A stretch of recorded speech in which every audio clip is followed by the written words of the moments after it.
Quest Audiobooks presents an unabridged recording of The Department: How a Violent Government Bureaucracy Killed Hundreds and Hid the Evidence, by John Pring, narrated by Sam Jones.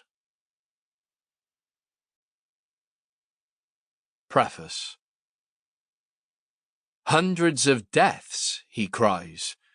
On the other end of the line is Professor Sir Mansell Aylward, architect of the all-work test, introduced in 1995 by the Department of Social Security, DSS, to assess whether disabled people were eligible for out-of-work disability benefits or, instead, were fit for work.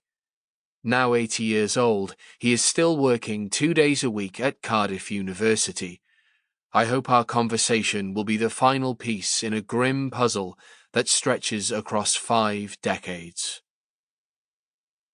I have just told him how academics concluded that the introduction of a new assessment process in 2008, built on the structure he devised in the early 1990s, was linked to nearly 600 suicides over just 3 years in the early 2010s.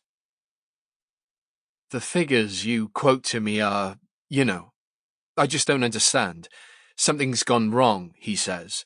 He insists there were no such large-scale deaths when the all-work test was introduced. Why is it happening now? He asks. This is the complex and disturbing question the department seeks to answer. To do this, it examines the bureaucratic violence inflicted on disabled people who have relied on the benefit system since the late 1980s.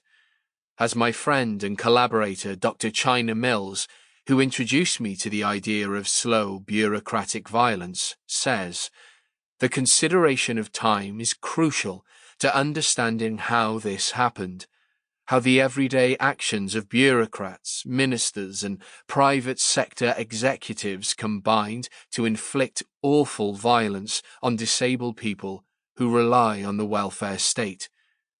But just as this violence has been slow, so has the process of uncovering its course. This book is the result of more than a decade of research and reporting, and most importantly, listening to disabled people and grieving relatives. I was not the first to draw links between the actions of the Department for Work and Pensions, the successor to the DSS, and its ministers, civil servants. Sample complete. Ready to continue?